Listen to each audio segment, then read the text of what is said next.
Petition ಅಂತೂ ಬಾಕಿ ಇದೆ.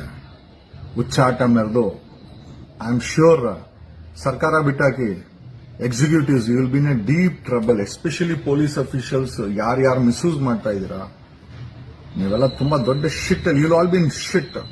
Don't mind. ಏನ್ ಅನ್ಕೊಂಡ್ಬಿಟ್ಟಿದ್ದೀರಾ ನೀವೆಲ್ಲ? ನಾವು ಯಾರು ಕೇಳಕ್ ಆಗಲ್ಲ ಅಂತನಾ? ಸುಪ್ರೀಂ ಕೋರ್ಟ್ ಅಲ್ಲಿ ಪಿಟಿಷನ್ ಇದೆ. ಇಲ್ಲಿ ಏನ್ ನಡೀತಾ ಇದೆ ಸಾಕಷ್ಟು ನಮ್ಮಂತ ವ್ಯಕ್ತಿಗಳಿಗೆ ಸಮಾಜದಲ್ಲಿ ಅದರ ಬಗ್ಗೆ ಅರಿವಿದೆ.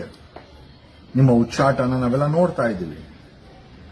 SIT ಫಾರ್ಮೇಶನ್ ಅಲ್ಲೇ ಸರ್ಕಾರ ರಚನೆ ಮಾಡಬೇಕಾಗಿ if are not wrong chief secretary ಮತ್ತೆ ಹೋಮ್ ಸೆಕ್ರೆಟರಿ ಮತ್ತೆ DGP ಇನ್ವಾಲ್ವ್ಮೆಂಟ್ ಆಗಿರ್ಬೋದು. DGP ಅವರನ್ನ ರೆಕಮೆಂಡ್ ಮಾಡಿ ಅಂತ ಕೇಳಿರ್ಬೋದು. ರೆಕಮೆಂಡ್ ಮಾಡಬೇಕಾದ್ರೆ ಒಂದಷ್ಟು ಮೀಟಿಂಗ್ ಗಳನ್ನ ಮಾಡಿರ್ಬೇಕು. ಮೀಟಿಂಗ್ ಗಳಲ್ಲಿ ಈ ಒಂದು 20 ವರ್ಷ 30 ವರ್ಷ ಹಳೆಯ ಬಾಡಿಗಳನ್ನ ತೆಗಿಬೇಕಂದ್ರೆ we wanted an archaeological experts, DNA expert, anthropology ಅಂತ ಅದರಲ್ಲಿ ಒಂದಷ್ಟು ಎಕ್ಸ್ಪರ್ಟೈಸ್ ಇರುವಂತ IPS ಆಫೀಸರ್ಗಳು ಅಥವಾ IPS ಆಫೀಸರ್ ಜೊತೆನಲ್ಲಿ ಈ ಆರ್ಕಾಲಜಿಕಲ್ ಎಕ್ಸ್ಪರ್ಟ್ಸ್ ಗಳನ್ನ ಮತ್ತೆ ಆಂಥ್ರೋಪಾಲಜಿ ಎಕ್ಸ್ಪರ್ಟ್ ಗಳನ್ನ SIT ನಲ್ಲಿ ಕಾನ್ಸ್ಟಿಟ್ಯೂಟ್ ಮಾಡಿ DNA ಎಕ್ಸ್ಪರ್ಟ್ ಗಳನ್ನ ಕಾನ್ಸ್ಟಿಟ್ಯೂಟ್ ಮಾಡಿ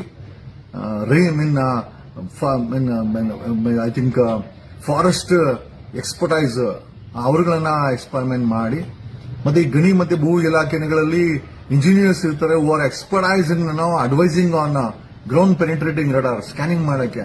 ಅಲ್ಲ ಈಗ SIT ಮಾಡಿ JCBಗಳನ್ನ ಪೊಕ್ಲೆಗಳನ್ನ ಅಗಿಯಂಗಿದ್ರೆ ಯಾರನ್ನ ಮೇಸ್ತ್ರಿ ಮತ್ತೆ ಅಗಿಯೋನ್ ಇಟ್ಟಿದ್ರೆ ಅಥವಾ ಯಾರನ್ನ ಕಾಂಟ್ರಾಕ್ಟ್ ಇದ್ರೆ ಸಾಕಾಗಿತ್ತು. ಅದಕ್ಕೆ IPS ಆಫೀಸರ್ಸ್ ಬೇಕಾಗಿಲ್ಲ. ಈ ಕೆಲಸ ಮಾಡಕ್ಕೆ IPS ಆಫೀಸರ್ಸ್ SIT ಇಷ್ಟು ದೊಡ್ಡದಾಗಿ ಸಿವಿಲ್ ಸರ್ವೆಂಟ್ ಅಲ್ಲಿ ಓದಿ ಅಲ್ಲಿ ಕಾನ್ಸ್ಟಿಟ್ಯೂಟ್ ಮಾಡೋಂತ ಅವಶ್ಯಕತೆ ಏನಿತ್ತು? ಯಾರನ್ನ ಕಾಂಟ್ರಾಕ್ಟ್ ಹೇಳಿದ್ರೆ ಅಗಲ್ ಬಿಸಾಕಿರೋನು. ಈ ಅಗಿಯೋ ಕೆಲಸಕ್ಕೆ ಬಚ್ಚಿರೋ ಕೆಲಸಕ್ಕೆ SIT ಮತ್ತೆ IPS ಆಫೀಸರ್ಗಳ ಅವಶ್ಯಕತೆ ಏನಿದೆ ಅದೇ ನಡೀತಾ ಈಗ. ಸೊ SIT ರಚನೆಯಲ್ಲಿ ತುಂಬಾ ದೊಡ್ಡ ಲೋಪವಾಗಿದೆ. ಎಕ್ಸ್ಪರ್ಟೈಸ್ ಅನ್ನ ಸೆಲೆಕ್ಟ್ ಮಾಡಬೇಕಾದಂತ ಜವಾಬ್ದಾರಿ ಚೀಫ್ ಸೆಕ್ರೆಟರಿ ಮೇಲೆ ಇತ್ತು, ಹೋಮ್ ಸೆಕ್ರೆಟರಿ ಮೇಲೆ ಇತ್ತು, DGP ಮೇಲೆ ಇತ್ತು.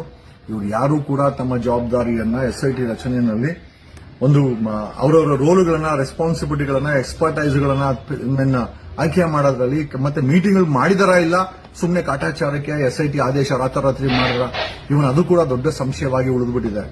ಈ ಒಂದು ಸರ್ಕಾರ ಮಾಡಿರುವಂತ ಈ ಒಂದು ಕಾಟಾಚಾರದ SIT ನಲ್ಲಿ ಎಕ್ಸ್ಪರ್ಟೈಸ್ಗಳ ಕೊರತೆ ಇದೆ. ಆರ್ಕಾಲಜಿಸ್ಟ್ಸ್ ಇಲ್ಲ ಅಥವಾ ಆರ್ಕಾಲಜಿ ಬಗ್ಗೆ ಓದಿರುವಂತ IPS ಆಫೀಸರ್ಸ್ ಇಲ್ಲ. ಯಾರೊಬ್ರು ಡಾಕ್ಟರ್ ನವೀನ್ ಭಟ್ ಅಂತ ಆಂಥ್ರೋಪಾಲಜಿ ಓದಿದ್ದಾರೆ ಅಂತ ಕೇಳ್ಪಟ್ಟೆ. IAS ಆಫೀಸರ್ಸ್ ಅಂತವ್ರು ವಾಲಂಟ್ರಿ ಮಾಡಬಹುದಾಗಿತ್ತು. ಸಂಬಳ ಕೊಡ್ತೀವಿ ನಾವೆಲ್ಲ ಬಾಯಿ ಬಿಡ್ತಾ ಇಲ್ಲ. If I not wrong I think ಈ ಶುಡ್ ಬಿ ಫ್ರಮ್ ನಾರ್ತ್ ಇದು ಕರಾವಳಿ ಕಡೆಯವರು ಇರಬೇಕು. I think doctor Naveen Bhat ಅಂತ IAS ಆಫೀಸರ್. ಎಕ್ಸ್ಪರ್ಟೈಸ್ ಯಾರು ಬಂದು ಮುಂದೆ ಸಹಾಯ ಮಾಡ್ತೀನಿ ಅಂತ ಮಾಡ್ತಾ ಇಲ್ಲ. ಆಮೇಲೆ ಇವರುಗಳೇನೇನೋ ಈ SIT ಕಮಿಟಿ